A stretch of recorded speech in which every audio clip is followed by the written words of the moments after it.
If old Saint Nick comes through and he remembers. Good afternoon, everyone. The last green room of the year is today. Do you hear what I hear? Interpreting subtext for positive guest service recovery.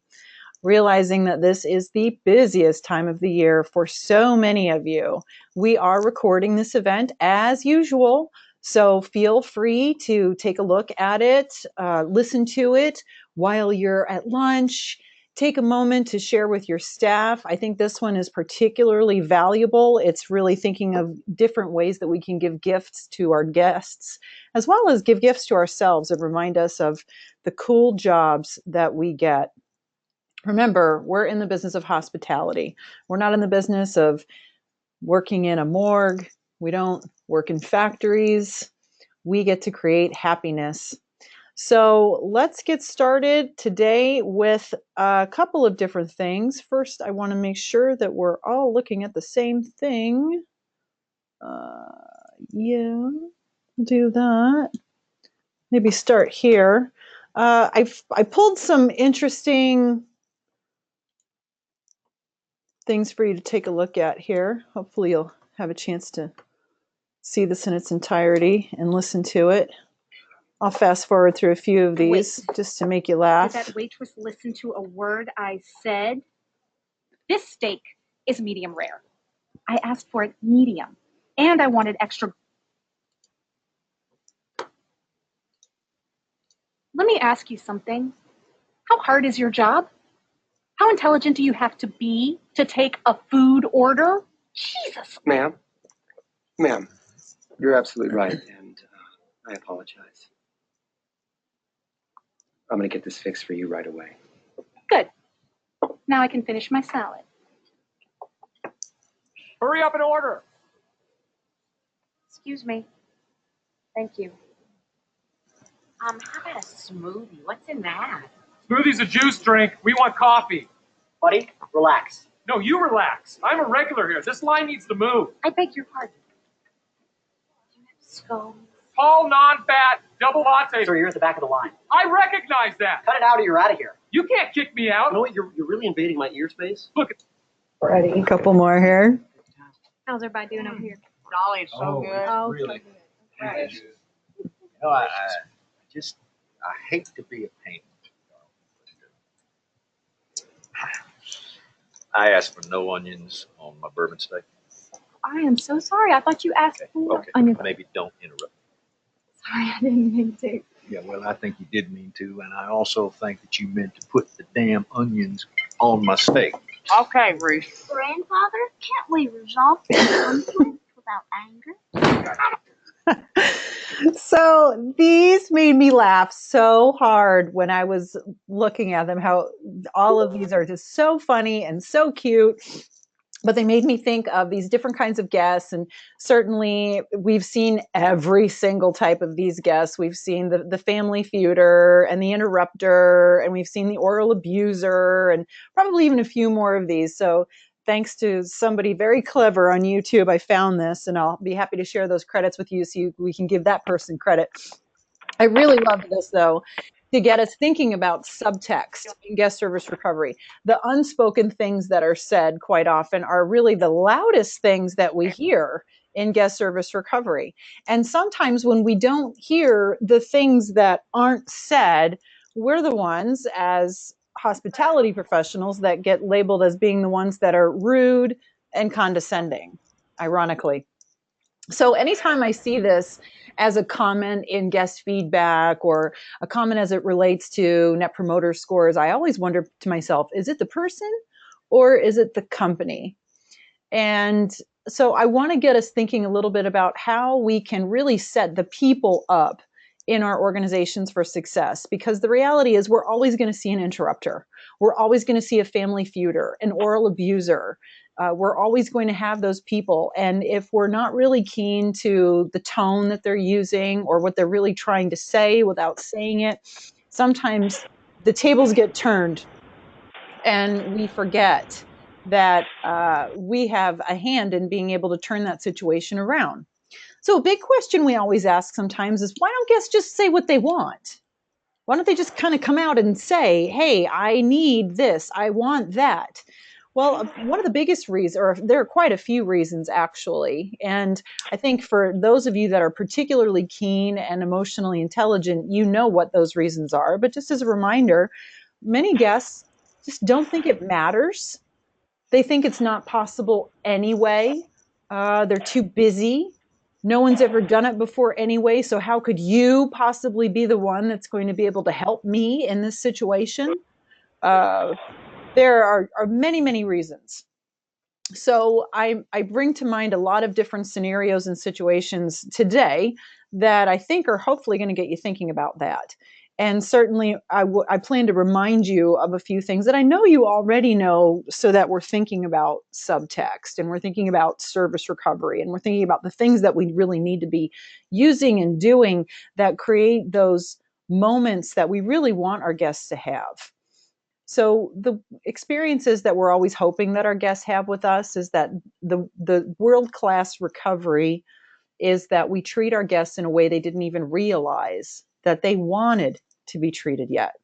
If we're really listening, if we're really being flexible with our communication styles, if we're paying attention to what it is that guest is saying and perhaps not saying, we'll be able to get there. So guests don't say what they want often because they could also be afraid to, or it's just not in their nature. You know this, a lot of you, depending on your communication style, it's just not in your nature to complain. Or you might feel like you're coming off as seeming too bossy or domineering when that's really not who you are. You want to avoid conflict. So you'll come at it in a different way. And some of you might remember some of these red flag responses we get from people. A guest might say to you, it was just okay. Well, what does that mean? What is a guest saying without saying it when they say that? You're welcome to text chat your thoughts on that. When a guest says, it was just okay, what do you think they really mean? Another one is, well, that's too bad. Or I would expect a place like this to at least have hangers that can detach from the hanger rod. So what are my options? I need to speak to your manager. Is there someone in charge to talk to? Yeah, Cass, their experience could have been better. Absolutely. That's too bad means you have failed, and shame on you for even coming up empty. You seem passive and like you don't care. If a guest says, I would expect a place like this, fill in the blank, what they're really saying to you without saying it to you is that you can do better and you have really not lived up to the expectation. When I spend $20,000 to stay somewhere for a week, you can do better. So as a reminder, when we communicate with people in person or over the phone, there is a likability factor that we are conveying, if you recall. So we'll come back to these, but just remember that when you're communicating with others, 55% of your likability is from your nonverbals, 38% is from your tone of voice, and only 7% is from the words that you use. So subtextually, from the other side, this is the same for our guests as well. So a guest might say, when I was at the Ritz-Carlton, well, my tone of voice is saying also something. My facial expressions are saying something to you.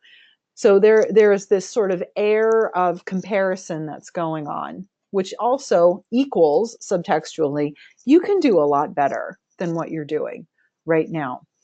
Okay, so I'm giving you some clues as to how you can read tone of voice, how you can read the nonverbals. These are simple, but these are also things that you can do with your staff, and I encourage you to do so. And if you need help coming up with scenarios that give you some more ideas for these red flag responses, talk to me. This is what we're here for, and we do this all day long. Two ways that we communicate with people over the phone. Also, our overall likability comes through with our tone of voice as well as the words that we use. So, what does all of this kind of yield for us? Well, the better we get at understanding subtext and what guests really mean by the things that they say, the more it sets us up for those successful opportunities because we're listening differently. We're listening for something that otherwise wouldn't be something that we're necessarily in tune to or listening for. So think about this. Amazing service recovery can be vacation changing or even life changing. Okay, how is that even possible? Well, imagine this.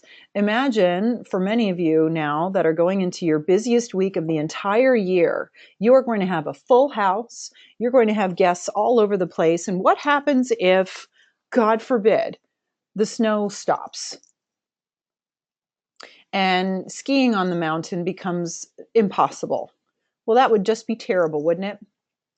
So there is a way that we perhaps can end up being heroes for the little people, these little kids, in salvaging their otherwise perhaps ruined vacation by finding alternatives for them.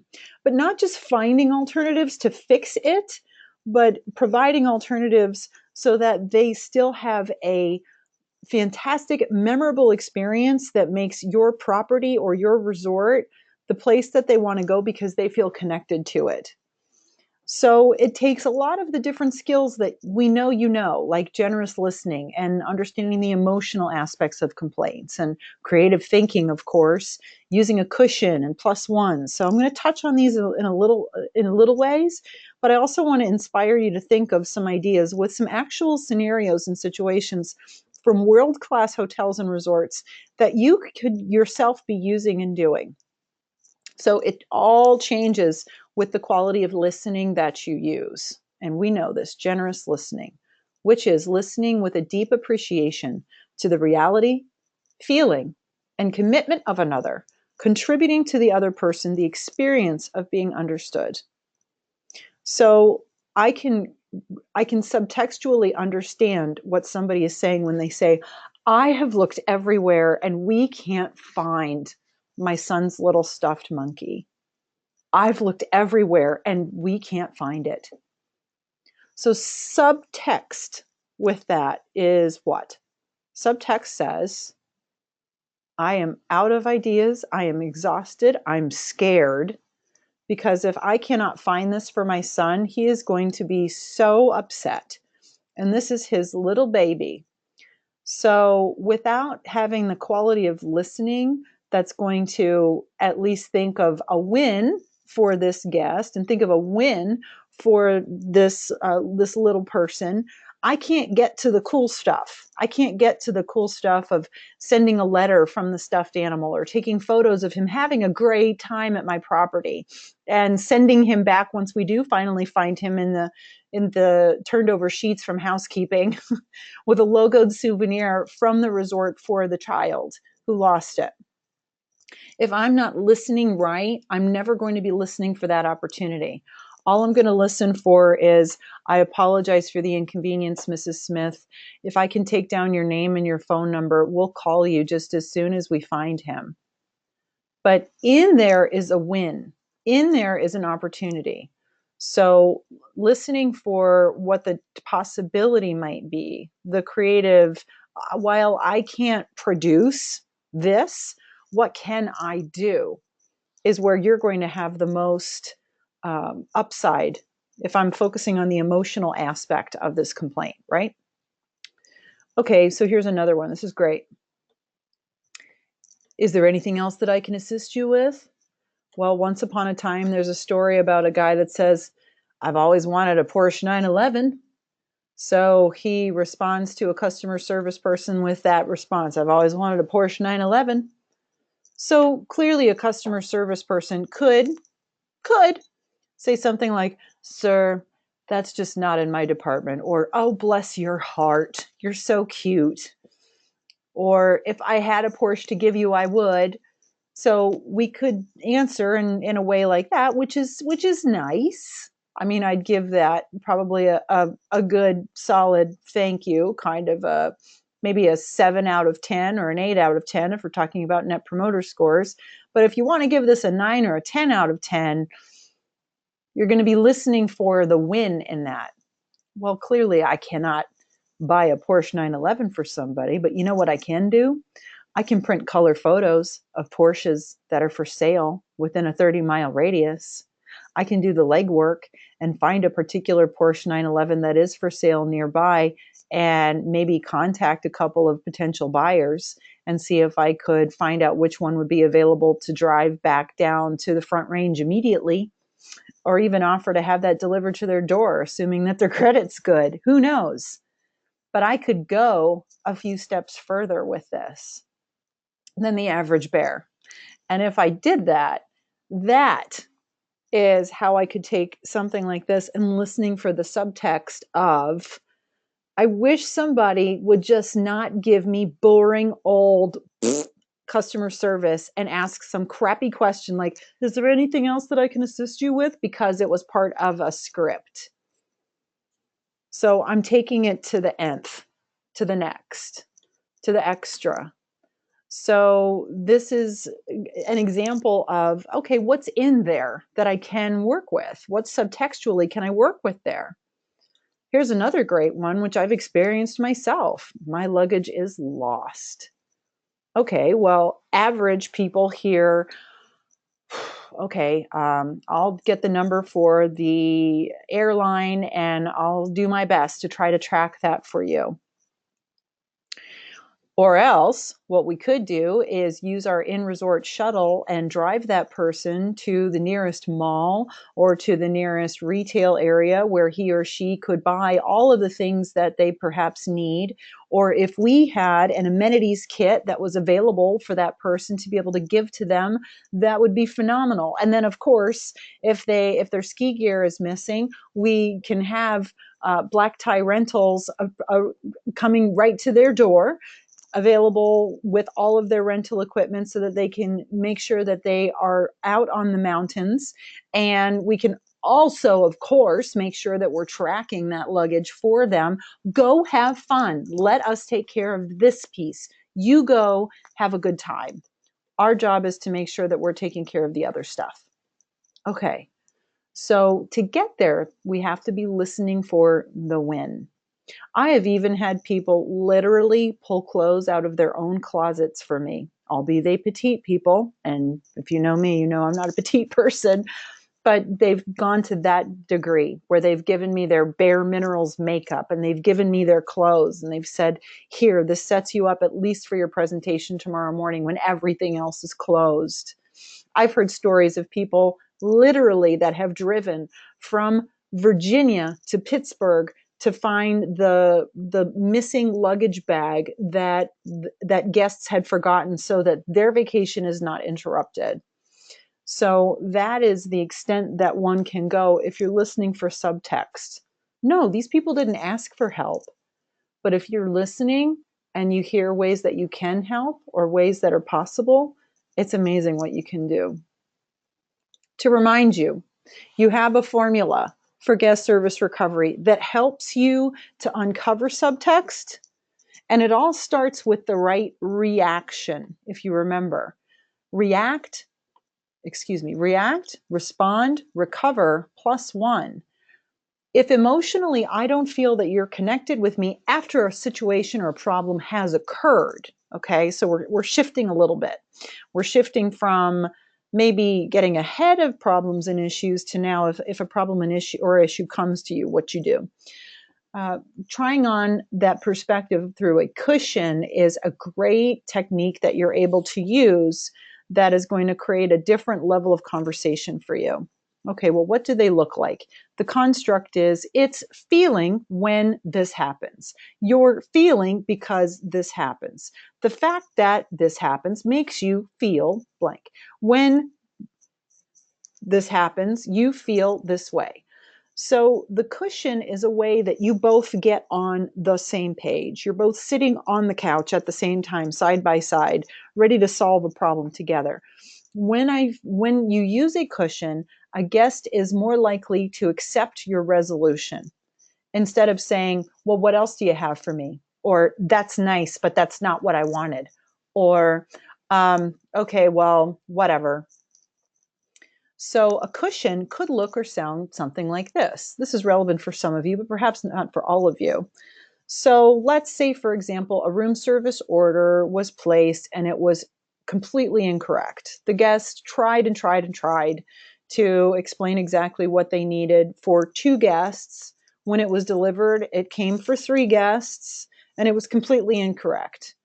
So when the manager on duty finally gets involved, here's the cushion at the top. I'm so sorry. It's especially terrible feeling. This happened because this happened at 2:30 in the morning. Let me investigate, please. So that cushion, that is the cushion that buys this manager time to investigate. So then when the recovery here written on the bottom, the verbatim written on the bottom occurs, the guest is going, wow, that's fantastic. Thank you.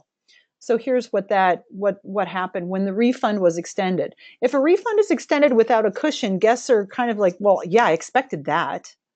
A cushion enables the wow to occur. Please accept a refund with no excuse, sir. The gentleman who took your order admittedly said that you repeated yourself several times, but he just didn't hear you correctly. The mistake was completely on our end. So my tone of voice is implying subtextually that we're sheepish, we're embarrassed, and this guest is going to get that. So think of how you can use a cushion then to create a wow. Can I please have another cup of coffee? Yeah, of course. So if I delivered a cushion, I might say, yes, absolutely. This coffee is so delicious. And when you have one cup, it just feels like you want more and more. Well, what a wow can I recreate from that? Maybe I offer them a bag of coffee, maybe not a burlap bag, but I could probably offer them a wow and above and beyond from that. So not more than just a cup of coffee or a to-go cup of coffee, which is also nice. But a wow is, here, take a little bit extra home so that you can remember us whenever you get back to Georgia or whatever home base is, right?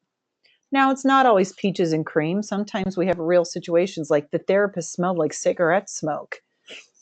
When these things happen, it's kind of hard to create a wow in this situation without really remembering a big tenet, which is that it takes 12 positive experiences to make up for one negative experience. And boy, this is a really big negative. So you're going to have to do a little bit more than just make sure that you're comping a spa treatment or doing a little bit more than just a verbal cushion. This is completely embarrassing. And things like this should never happen. So the empathy has to sound almost horrifically embarrassed. So I just want to caution you on a few of these that it isn't just as simple as that. But a wow can be created if a cushion is appropriate. A final note is to remind you of the value of those +1 moments. +1s, rules of thumb for them, focus on emotional aspects. Usually those are uncovered subtextually. So if a guest is saying, wow, it's a lot colder than I thought it was going to be, that's kind of an embarrassing situation for a guest because they should have been prepared. So if you somehow are able to go to a local junkie store and buy, even at CVS or something, a hat, a gloves, and scarf, and have that placed in their residence just as a treat from you to them, wow. They're self-directed usually. +1s are self-directed. Permission is not required from the general manager. These become stories long after the stay. It's the idea of doing something above and beyond that creates that, blowing your hair back sort of experience. Those come through from subtext. It's usually not something overt. Rule of thumb eclipse the negativity of the failure itself, and then you'll know that you've done it right. I had I wouldn't call it a negative experience, but it could have been, and it was as a result of Cassandra McCumber, that it was a blow my hair back experience. And it was the last time I was in Vail because it was late. I had taken a shuttle with 1 million people inside of it. I was starving. I was tired. I was definitely not in a great spot. I was just ready to pass out and go to bed. And then I got into my residence, and there was food there for me, and not just a little bit of food, a lot of food, and also a lot of wine. And thanks to her, she made what otherwise would have been a rough, sad, boring, uncomfortable entry a very warm welcome. And the irony of that whole thing was that there was not a single soul on that property at the time of day that I got there. And I felt so comfortable and welcome. So I want to remind all of you that it doesn't take you physically always being there. It just takes all of you thinking a little bit subtextually about people and kind of getting out of your own head a little bit. So remember, treat guests in a way they didn't even realize that they wanted to be treated yet. And it is one of the greatest gifts that you can give, not just to them, but to yourself. We have a little bit of time left. I want to remind you of a few things. One is the virtual coaching solution continues into 2019. I hope that you have found this to be a valuable resource for you this year. We have been delighted to provide this for you every month, every week. We've been part of your day. And so I've been really delighted to do that. I know Yolanda has as well. This was our calendar for 2018. Today you get a sneak peek of 2019's Green Room. Drum roll, please. Here we go. So I'm already in the process of starting to schedule these. If you would like us to make sure that we create automatic calendar invitations to you, for you, just let me know. Send me a quick email and say, I want calendar invitations for every green room for 2019, please. And you got it. I'll take care of that. So that way it's already on your calendar. You won't have to worry about it. It already has a go-to meeting included for you. I think we have some really great content planned for you. It goes from low level to high level. So we'll start in just refreshing what we have planned for you for this year, or excuse me, from 2018, and then what we have planned for 2019. I also want to get some more fix video ideas because we want to go back into production into 2019. You should also notice that a lot of these webinars are not just high level, but they're also tactical as well. So I welcome you to invite your line level staff to participate as you find those relevant, particularly February, May, July, even October and November. Those would be ones that I would say, hey, invite your staff to attend those because those would be very relevant for them. So with that being said, I wish you all very Merry Christmas, Happy New Year, Happy Kwanzaa, Happy Hanukkah for those of you that celebrated Hanukkah just recently as well. I have been delighted to serve you, and I just couldn't be more grateful to be part of your day. So please take good care of yourselves, stay healthy, and I'll be thinking of all of you. So be well. We'll see you soon. We'll see you next year. How's that? Bye, everybody.